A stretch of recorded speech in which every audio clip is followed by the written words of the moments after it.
For those of you that do not know me, my name is Thena Lindhorst, and I'm the Executive Director of Love Living at Home. Our mission is to help Tompkins County seniors age in place through social events and programming. We do offer anyone age 50 plus that lives in Tompkins County a free 3-month trial to try out Love Living at Home. If after that cost is a barrier from joining, we do have our David Sprague sponsored membership fund.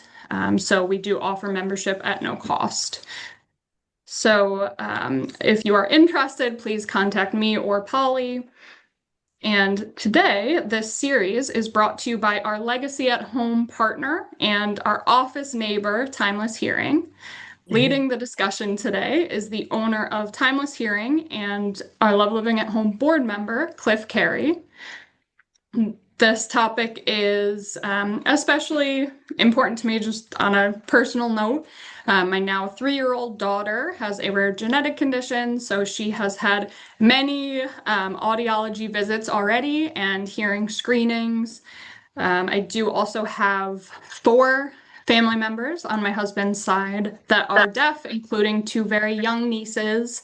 And then since my dad has not joined this call, I can say that I have another family member in their mid-70s that is in denial about their hearing loss. So I really have seen firsthand how hearing loss can happen at any age and how much it can affect individuals' health as well as relationships. So I'm very excited for this discussion. And Cliff joined the Timeless Hearing team in March 2021, following 12 years in hearing care business development. So Cliff is the owner of Timeless Hearing. He has pursued roles in healthcare leadership since 2009 and has worked in business strategy and team development since 2003. Cliff loves hiking in the Adirondacks and spending time with family. We do want this to be an open dialogue, so if you have questions, you can go ahead and ask at any point. You can also raise your hand at the bottom in the toolbar, or you can put questions in the chat as well, and we will read them to Cliff. So we will also have some time at the end for Q&A, and then I will also have some special announcements at our closing. So thank you all so much for joining us, and I will now hand it over to Cliff Carey. Fantastic. Thank you so much, Thena. And before I get started, Thena, I think there was a way that participants could turn captions on if they needed to. Is that a relatively quick tutorial process that we can walk them through? So that is a wonderful question. It depends if users have in their advanced settings on their Zoom account, if they have caption ability turned on. If so, if you hit the show captions button on the bottom right of your computer, you should be able to turn on captions. If they do not show up and you do have them enabled, you probably do have to go into your advanced settings, which is something that the office can help you with for future Zooms. Yeah. And we don't want to delay the discussion too much today. I know that as we launch this onto YouTube after the fact, that the YouTube platform will add captions to the dialogue there. So if there are some items that we discuss that don't come through as clearly as you prefer them to, you can always go back and rewatch once it's deployed into YouTube. So thank you so much, Thena. I really appreciate the time and the platform to have a discussion that's near and dear to my heart. I've worked in the healthy aging space now for 25 years of my life. Yes, the last just under 20 years or so have been in the audiology and hearing space. But prior to that, I worked on the business side of things, but in the nutrition world, helping many of the clients through that organization to live the best version of themselves as they could, no matter what age they were at. And many of the clients that we served were folks who were looking to optimize their health and abilities as they were in the later chapters of their lives.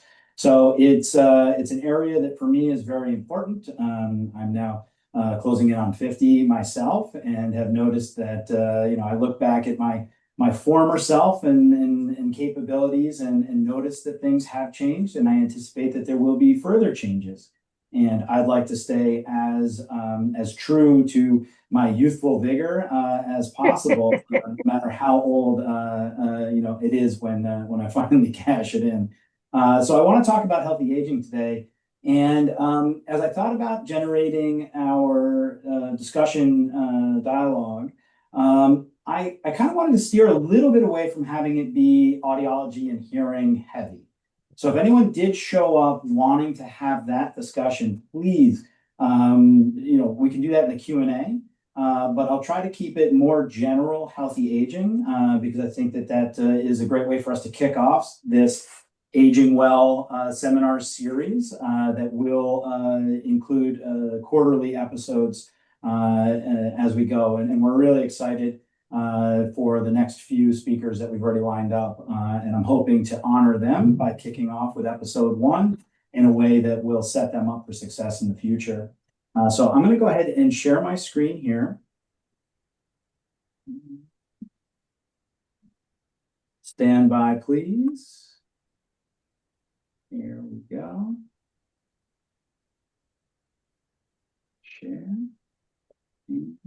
Beginning. Okay.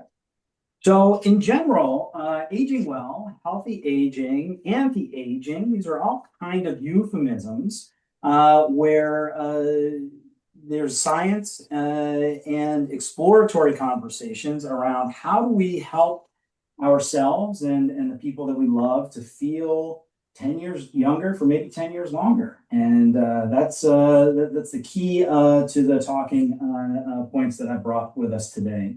I do want to start with a couple of disclosures. This is an unpaid speaking event, but we are a program sponsor, specifically of the Aging Well speaker series, and a sponsor to Love Living at Home. And I just want everyone to understand that. The views that I bring today, they're not paid for by Living at Home, Love Living at Home, but there is a dynamic relationship here that you should all be aware of. I am, as Thina mentioned, the owner of Timeless Hearing, a regional audiology and hearing care practice, but this will not be an overt commercial engagement to try to get you to invest in better hearing with our organization. So please understand that. And all the insights that I'm going to provide today, they're backed by peer-reviewed research from credible outlets. And I'm actually going to offer some thumbnails from the research articles that I'll be citing specifically. And I'm also happy to make all of that research available on demand for anyone who requests it. Some of the research articles, some of the larger meta-analyses are only available behind a paywall. And I have paid those fees for the paywall and would be happy to share my copy, not for mass distribution, but with folks who are requesting it specifically in this talk. I'm also the host of the Timeless Podcast, which is a long-form exploratory conversation into aging, where I talk with doctors, healthcare providers, anyone who is in a field or a service sector that helps people to age the best that they can. So some of the insights that I'll share today were steered as I learned more through some of those discussions, and I just want you to be aware of that. And of course, I am a member of the board of directors for Love Living at Home, and I also sit on the marketing committee for Love Living at Home. So please understand that these views today, many of them may be attributed to my own opinions, but many of them are going to be backed by some great research. So hopefully it opens up some great dialogue, and you've got some questions. Feel free to ask them as we go or save them for the end, whichever you prefer. I love a nice lively dialogue and engaged audience, so please don't hold back if you think it's what I'm after. Okay. So the good news, if you are someone who's advancing in age, is that is happening all over the world in some really extraordinary fashions. By 2050, it's estimated that the global population of people over the age of 60 is going to double. Right, 2050 is not that far off. And people over the age of 80 will triple. In fact, I heard a statistic recently that said that the average grade schooler has like an 80% chance to make it into their mid to late 80s, which is fantastic. Right now, currently, based on the latest Census Bureau information that we have, that we can credibly point to, the average American man lives to 78 years old, and the average American woman lives to about 83 years old. So we're going to continue to see advancements in life expectancy. And of course, much of this, the growth in global life expectancy was attributed initially to more education into the things you can do to make yourself live a little bit longer, better healthcare available for people as they age. But this trend is not exclusively in the developed world or high-income countries. We're actually seeing these trends in lower-income countries as well.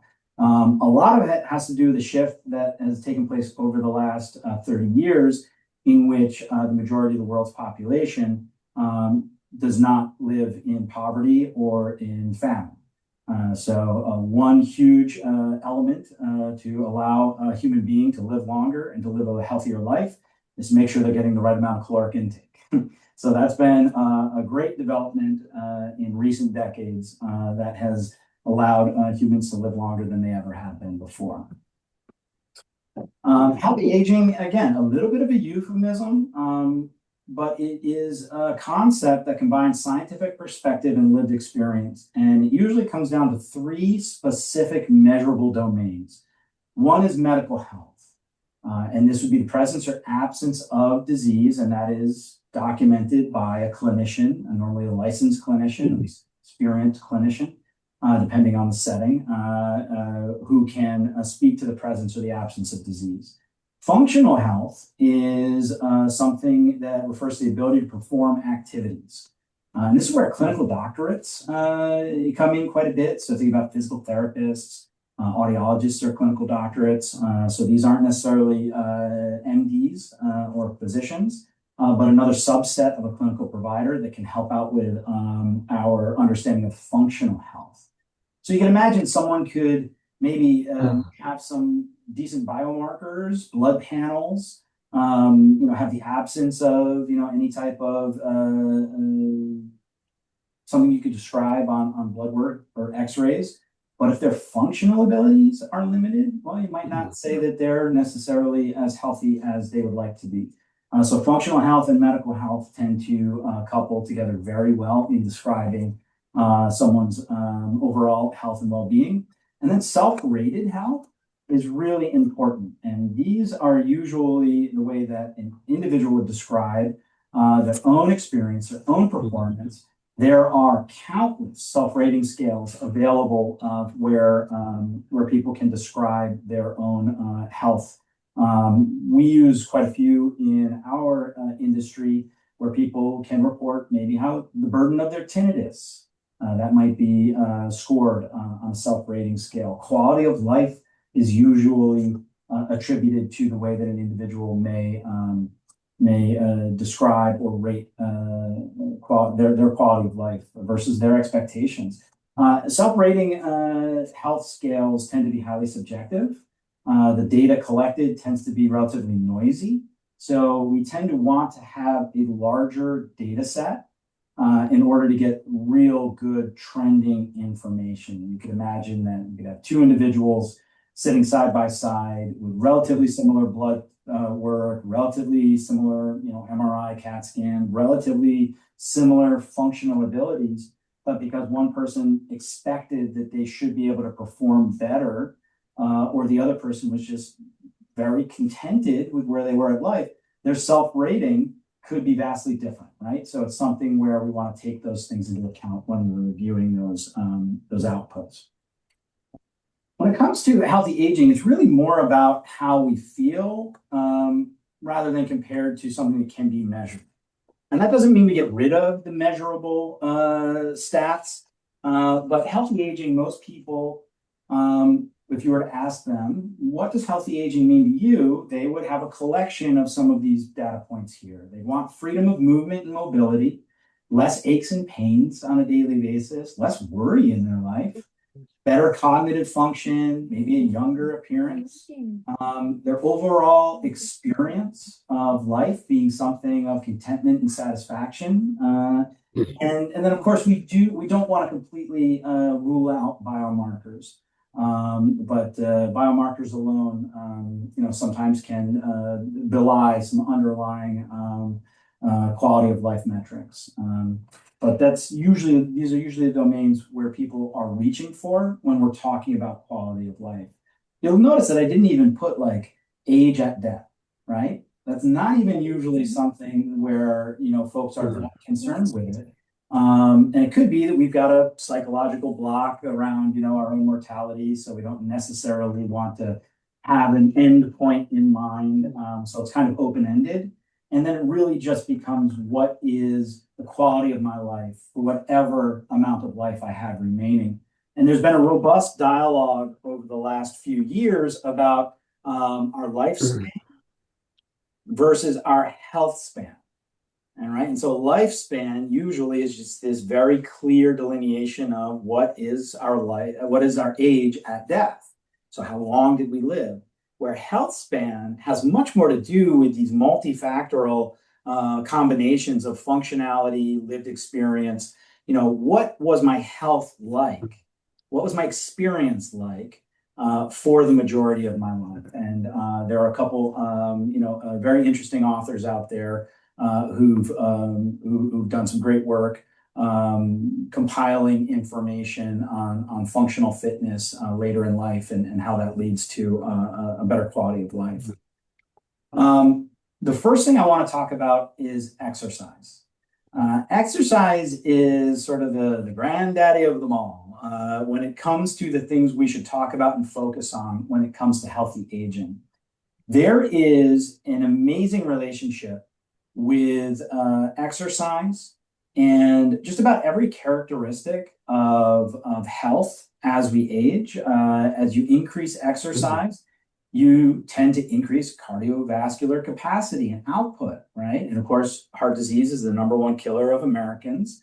And so if you can reduce your incidence of cardiovascular disease or risk for cardiovascular disease or the impact of cardiovascular dysfunction, you're going to see health indicators and lifespan increase, of course. But you also see better lung function, right? So this would be your respiratory and pulmonary function. Muscular function increases, muscle mass increases. You tend to see things like adipose fat tissue decrease. You see inflammation decrease with more exercise. You see sleep improve, mood improve, stress reduction, nervous system function improvements, right? All of these things are correlated in a positive sense. So either the number is going to move up or down, but in a positive, more beneficial way when you introduce exercise. And of course, metabolism and metabolic function increases or improves with exercise. And of course, metabolic disease is something that is should be of concern for most people when they get into the latter third of their lives. So we'll go a little bit more in depth into exercise. And when people are looking for like a functional definition of exercise or physical fitness, it could be defined thus: the ability to carry out daily tasks with vigor and alertness without undue fatigue, with ample energy to enjoy leisure pursuits and to meet unforeseen emergencies. And working in the healthy aging space, as I have, I've got plenty of clients in my current business and my previous businesses where their ability to meet unforeseen emergencies might be compromised based on their physical fitness, right? Their ability to enjoy their leisure activities that they might have enjoyed most of their lives has become compromised because of undue fatigue or that loss of vigor and alertness. So I tend to see this as a great functional description or definition of physical fitness. And among the physiological changes associated with aging, The ones that affect cardiorespiratory and vascular system and skeletal muscle the most, they all affect physical fitness, right? So as we age, we tend to see our cardiovascular output diminish. A healthy 25-year-old can pump 2.5 quarts of blood per minute. Right? A 65-year-old can't get above 1.5 quarts. Right? And we know that cardiovascular function is very important for so many different things. But chief among them would be muscular skeletal movement. Can we move our body around? Can we feed the muscles the nutrient-dense blood that it needs and the oxygen-dense oxygenated blood that it needs to not just move the muscles, but to recover from that movement so that we can get to where we want to get to and do the things we want to do.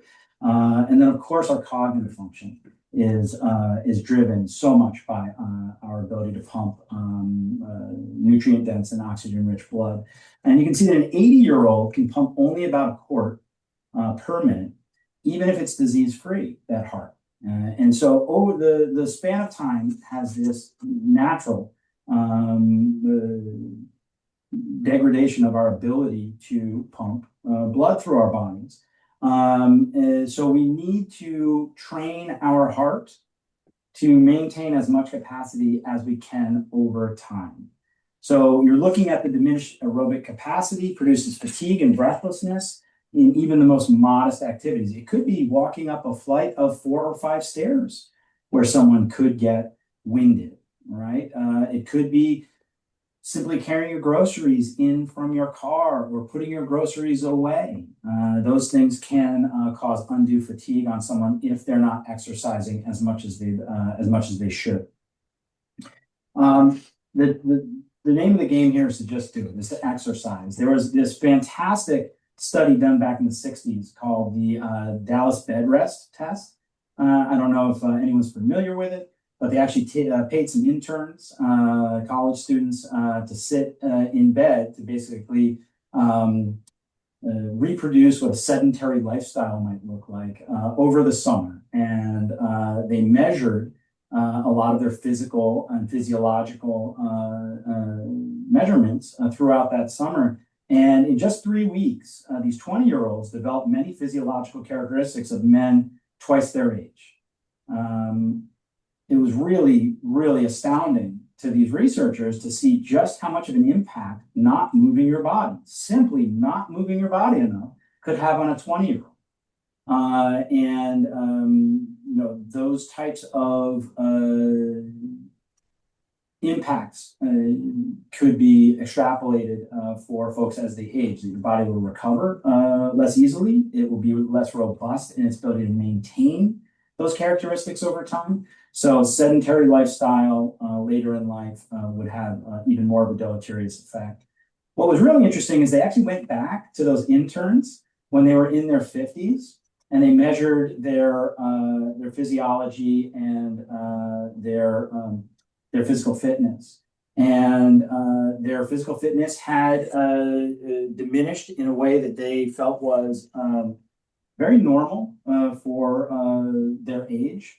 But what they did is they had these same gentlemen go on a 6-month training regimen, and they found that slow but steady endurance training was extremely beneficial. At the end of 6 months, the men averaged only a modest 10-pound loss because they gained weight over time.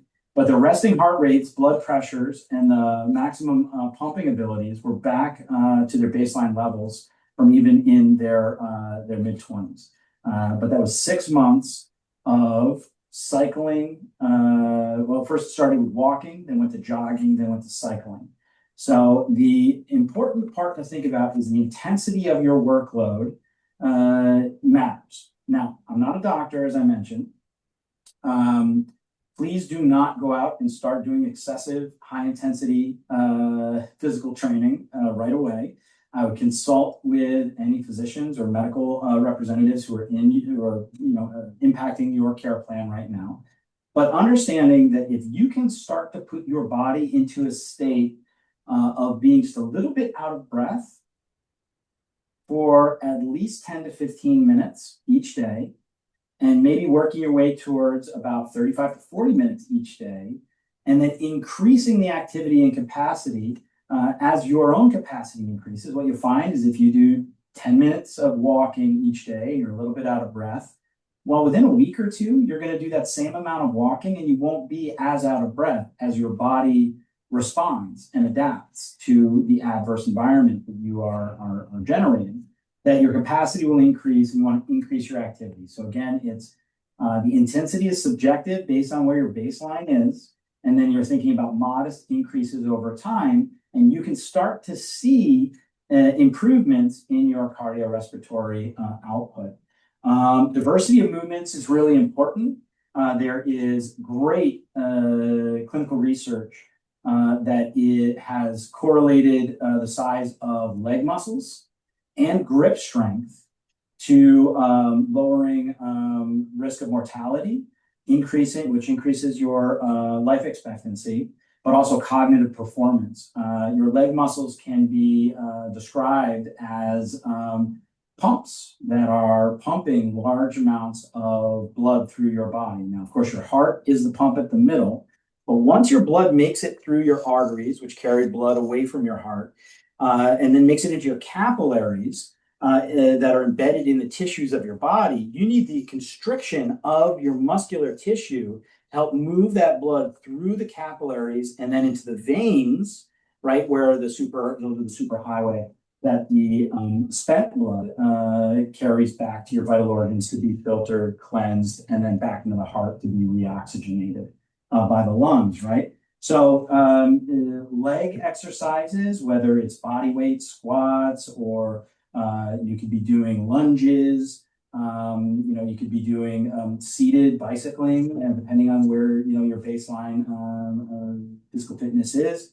But working the leg can be very, very beneficial early on. Working on things with grip strength can be very, very helpful, not because of these correlative biomarkers, that it is used as a correlative biomarker, but because your grip strength will diminish over time, and even lifting your groceries onto the countertop or lifting your luggage for the next trip that you might take is something you're going to want to maintain the ability to do as you age.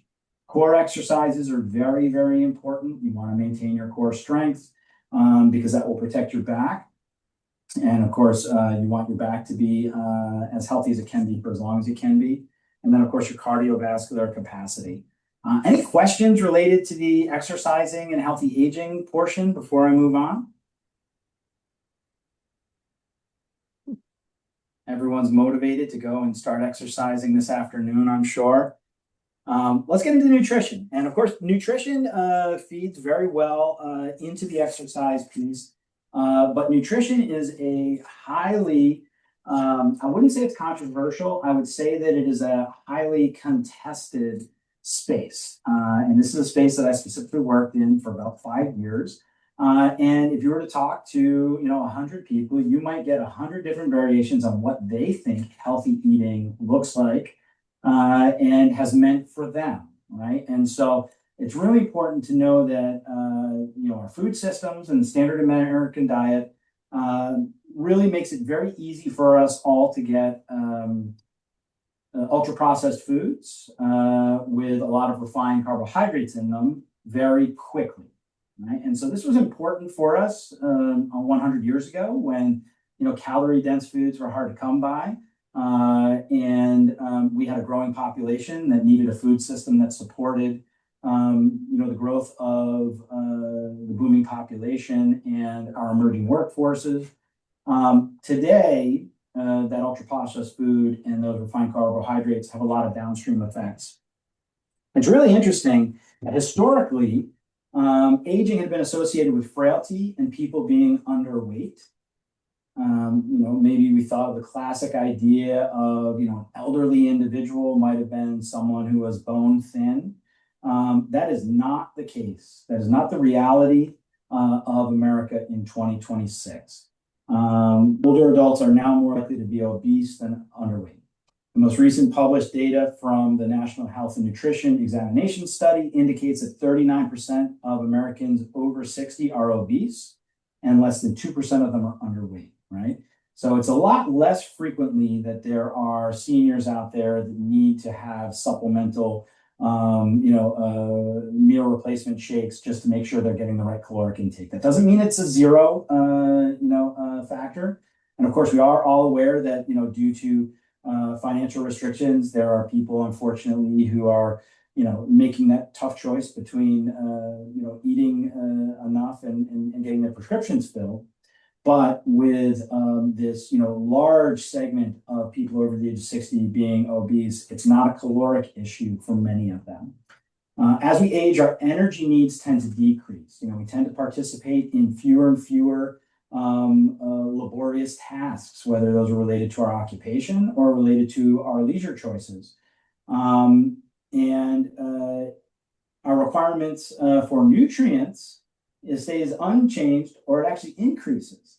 And things like the FDA's daily recommended allotments of vitamins and minerals exists because the average American, if they were to eat only the food that might be readily available to them, are actually receiving too few of the essential nutrients in their diets. And of course, that has a deleterious effect on the way that our body ages, right? If you're not getting enough of the antioxidant vitamins and minerals, vitamin A, vitamin C, vitamin D, selenium, iron, these things are going to unfortunately not allow you to manage the waste at the cellular level in your body. And whenever you've got more toxins at that level, you have unfortunately the ability for your cells to age quicker and not repair themselves well enough. So it's important to focus on consuming more nutrient dense versus more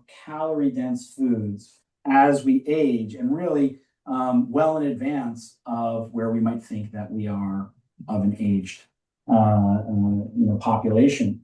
We've all heard this term, you are what you eat. More realistically, you will be what you eat today, right?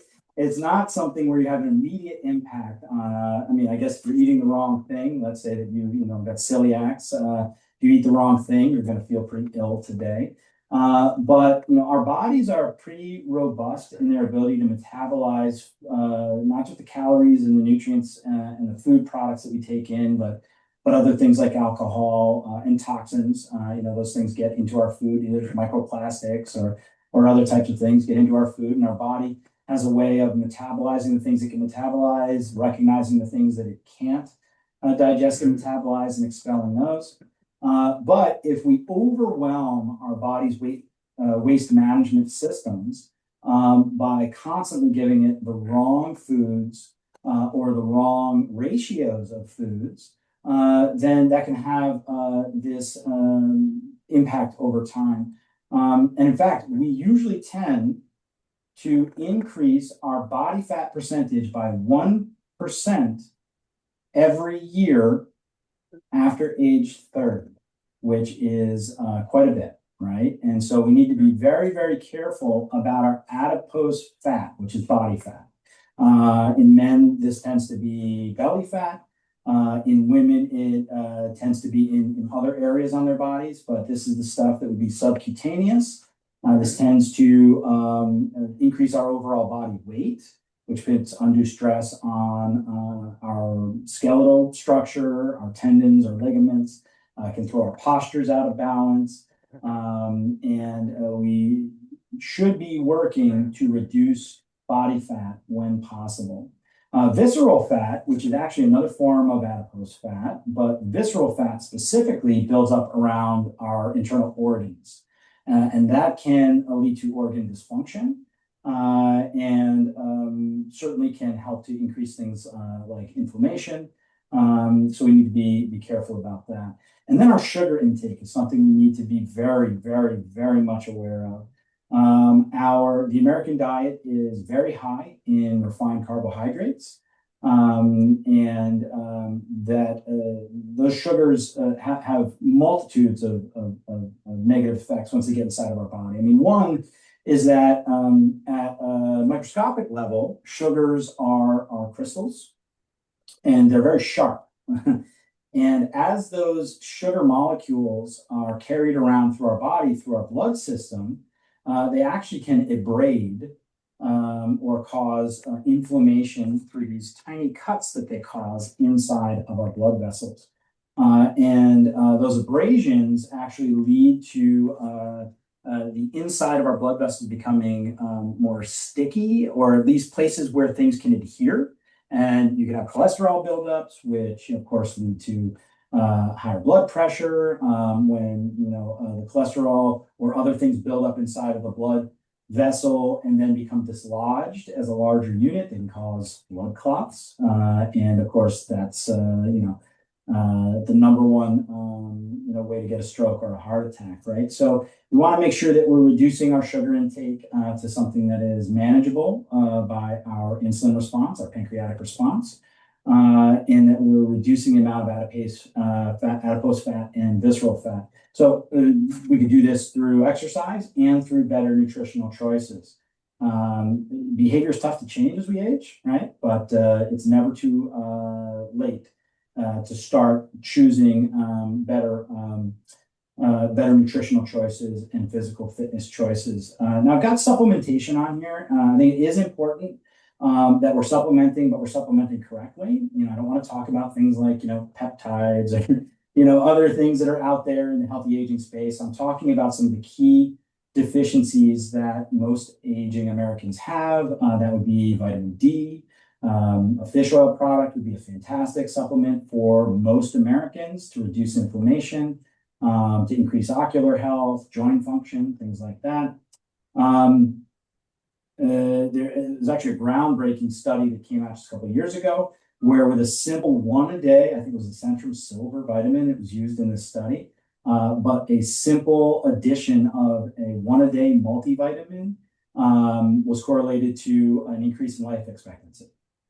And so that's, you need to start somewhere with supplementation or with nutritional changes. It might be taking on a multivitamin, but you want to take a look at quantity. Most Americans should reduce the quantity of calories that they intake every day. And you want to increase the quality of the food. So reach mostly for whole foods, healthy fats whenever possible. Most Americans should be reducing their calories that they're getting from carbohydrates. And most Americans, yes, could benefit from increasing their protein intake. You should be very wary of diets that are, say, the carnivore diet, especially if you have a tendency to accumulate toxins in your extremities like gout. Gout can be certainly inflamed by a carnivore diet, but getting your body more often than it currently is into a state of ketosis where it's burning your body fat for energy rather than burning glucose for energy. And so there's some specific ways to do that. I would work with a nutritionist or the care of a doctor to make those right types of choices. As with exercising, changes in nutrition, slow and steady changes are much more sustainable and likely to stick than some aggressive change in behavior. The last piece I have here is hydration. You can see on the bottom, I've got two studies or two articles, one both from the National Institute of Health, one from the National Heart, Lung, and Blood Institute, and from the other just straight from the NIH, talking about the link between hydration and aging. Most Americans are chronically dehydrated, so you should also look to increase your hydration levels, and you'll feel better all around, and it may impact your aging. All right, I'm going to move through these next ones a little bit faster so we have time for Q&A. A lot of information here, gang, and I really am looking forward to any questions you might have. But it's important to get enough sleep. Disrupted sleep can unfortunately speed up your biological aging process because a lot of really good things happen while we sleep. So disrupted sleep can lead to mitochondrial dysfunction. Of course, the mitochondria is the powerhouse of the cell. That leads to oxidative stress, damage to your DNA. I mean, I don't know if anyone out there, wants damaged DNA, but the DNA is basically the blueprint code for how you run, how you are as an organism. And so you want really good DNA. High blood pressure increases, heart disease risk, diabetes, problems with memory, negative feelings, stress in relationships, falls and accidents, and then even unintentional nodding off during daytime activities, can be dangerous and even just an impact on quality of life. Keep in mind that in deep sleep, you're clearing metabolic waste out of your brain, like amyloid plaques. And of course, there's a lot of clinical research. Some of it is being, reanalyzed, but there's a lot of research that links beta amyloid plaques with cognitive dysfunction, dementia, and of course, Alzheimer's disease. So get enough sleep. There's a clear U-shaped pattern when it comes to what is the right amount of sleep. So people who sleep fewer than 6 or greater than 8 tended to show faster biological aging, right? So find that sweet spot for yourself. And again, they're saying somewhere on average of about 7 hours of sleep. Make sure if you need to enter yourself into a sleep study, talk with a sleep expert. There may be things going on you're not aware of. Sleep apnea is very common among aging Americans, but many cases of sleep apnea are undiagnosed because there might not be audible snoring. You may be sleeping alone and someone can't tell you that you are snoring or having interrupted sleep. Some of the outward symptoms are very slight, but the internal impact of that sleep apnea can be difficult. Okay. Respiratory disorders also become common as people age. So let's talk about stress. Stress is something many people feel as they age. Chronic stress keeps your body in a state of survival, where you're in a high cortisol state. You might also be producing a higher than normal amount of adrenaline, right? Hyperadrenalized state. So poor recovery and accelerated aging, and it chips away at your cellular health and functionality. And so even though we are reproducing many of the cells in our body systematically every single day and replacing them, again, if the DNA is damaged, we talked about that on the sleep slide, but if the moment that these new cells are produced, they're under stress and strain, they're just not going to perform well, even if they're likely to be replaced at some point anyway, right? So we just need to be very careful. Chronic stress speeds up biological aging by damaging the cells and shortening telomeres. I don't know if anyone's familiar with telomeres, but they're these fantastic little encoded strips of cellular information that hang off the end of our DNA. Those telomeres, as they elongate, we see a positive correlation in lifespan too. So you don't want to do anything that shortens your telomeres because it's probably going to correlate effectively with less life expectancy. So be careful with that. Low-grade inflammation is very, very difficult for your body. Stress kills more people than any disease ever did. Although it may be a disease that's listed on your death certificate, most functional doctors can point to it being a stress-induced body dysfunction, right? So just be very careful about that. Plus, when we're stressed, we tend to eat poorly, sleep poorly, we're less likely to exercise, right? All of these things sort of stack on top of each other. And maybe stack is the wrong word. All of our body functions, they're interwoven with one another. So the metaphor of stacking is inappropriate. They're interwoven and interdependent. So we need to be very much aware of that. Exposure to stressful life experiences when occurring repeatedly may accelerate the rate at which the body ages. So how do you get your stress level down? Prioritize sleep. Comes back around, right? Limit your sugars. It's really interesting how much a high sugar diet can cause stress and then lead to behaviors and activities that also lead to further stress. It really is an unfortunate feedback loop. Eat more fatty fish or supplement with a fish oil or do both, right? That can be a great way to do it. Move your body. We talked about exercise. That can help you to reduce your amount of overall stress. And ditch the alcohol. I think it's romanticized sometimes in movies. It's certainly something where culturally we've had it, in our society for a long time, that many people relax by drinking alcohol. But what we come to find is that your body recognizes that alcohol almost immediately as a toxin, and your liver works extra hard to metabolize that, making it unable to do other chores. By the way, one thing that your liver does is stores and then burns glucose, right? So the more alcohol you drink, the less likely your body is to properly manage your glucose levels. And diabetes is very common among Americans. It's related with many other healthcare concerns, including dementia. So we need to be very careful about that. So reduce your stress. Let's go right into cognition. It's hard to understate the importance of cognition in maintaining functional independence. Normal age-related changes in cognition, and this is a decline in performance on task where we have to quickly process or transform information to make a decision. This could be, measured by your processing speed, your working memory, your executive function. These things all occur as we age naturally, even while the cumulative knowledge and experiential skills that we've attained are maintained into advanced age. So, even if we've earned advanced degrees or expertise in certain domains, we still have all of that information in our heads, but our ability to process the information, to recall the information, to utilize the information can naturally wane over time.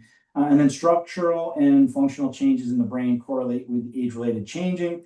And then, of course, as we put additional strains by our nutritional choices, our exercise choices, our inability to manage our stress well, poor sleep, we see dysfunction in the neuronal networks, and that actually accelerates what are naturally occurring changes to cognitive function.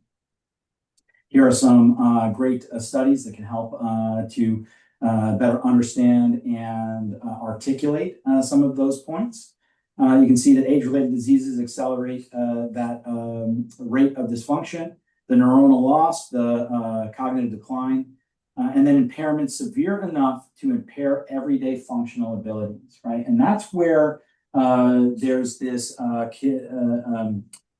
conversion ratio from a subclinical cognitive impairment, which is just, searching for names that you used to be able to remember, forgetting why you entered into a room. I mean, these things are usually associated with normal age-related cognitive slippage. But there's a conversion ratio where that accelerates into a mild cognitive impairment, which is a clinical diagnosis. And then beyond that is a major cognitive impairment, and that is the clinical term for dementia, right? And so there's a one-way path.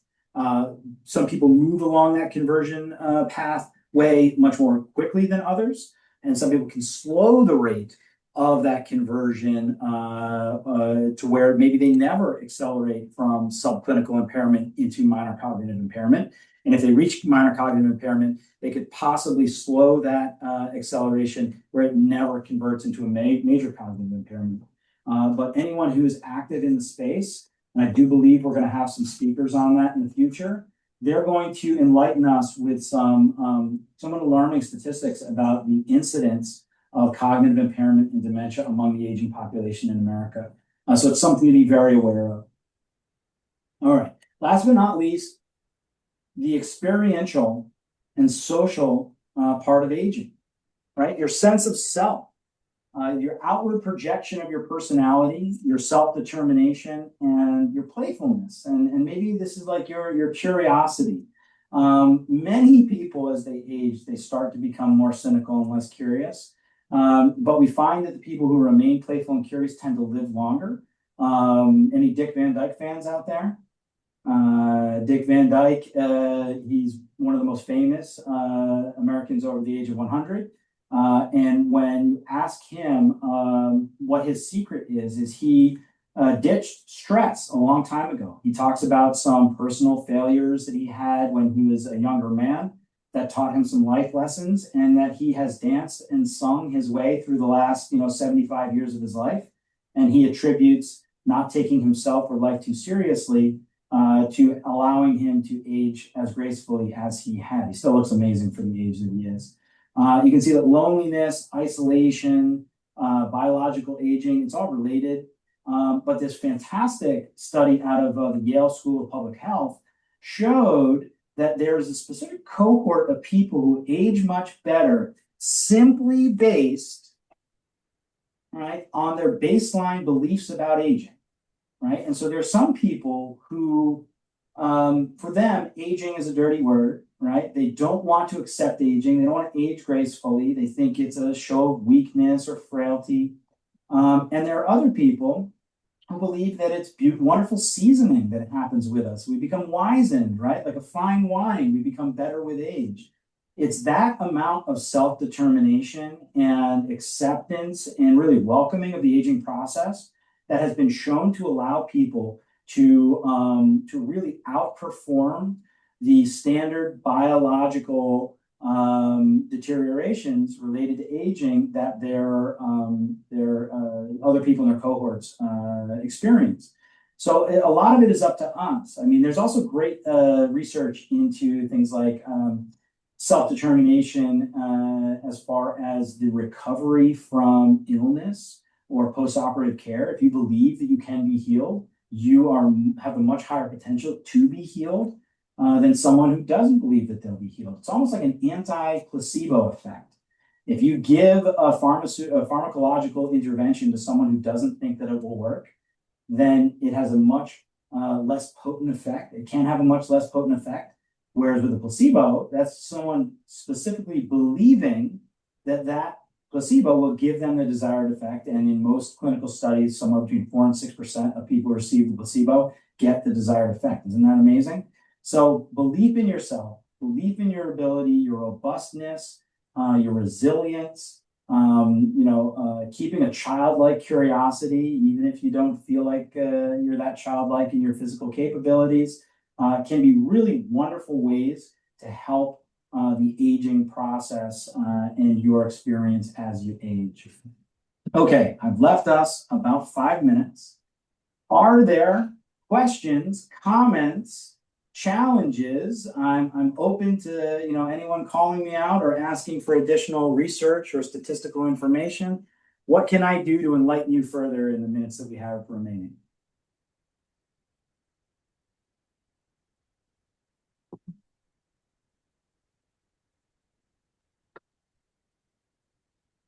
You can either speak questions or I'm keeping an eye on the chat. So if anyone wants to put questions in the chat, I can relay them to Cliff.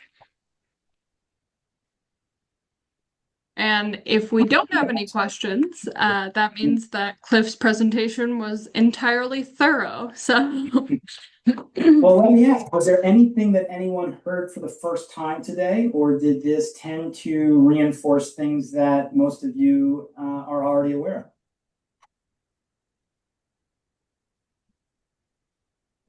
of? There were some new interesting statistics, and I trust literature, trust science, so I was really grateful that you were bringing all that in. Yeah, absolutely. Yeah, and it's so interesting in the learned communities too. It's not always about just knowing a thing, but it's applying the thing too, right? Sometimes that's the biggest delta between getting the results that we want and where we currently our current status is. But I'm glad that I brought some new concepts and new statistics to you. Right.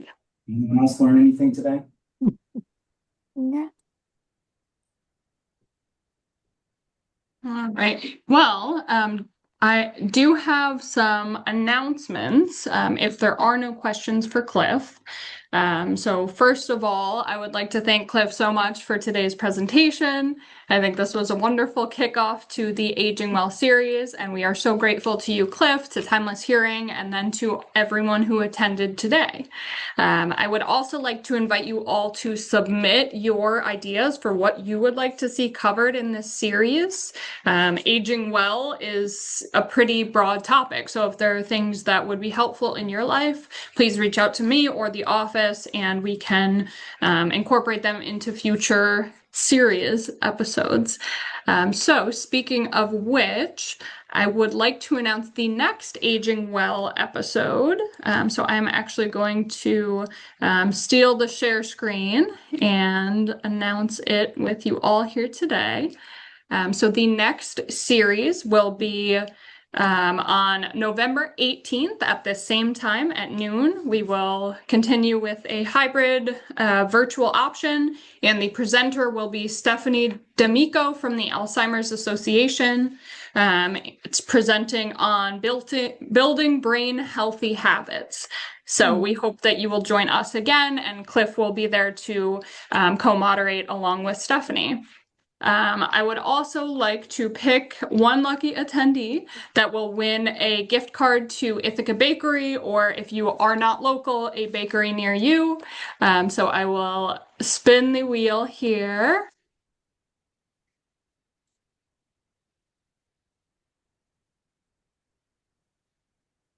All right. Hooray, Abby. So Abby is our lucky winner, and Abby, I will get you that gift card. All right. It looks like we are at time, but I will stay on for a couple extra minutes, and I will stop the recording in case anyone has any questions.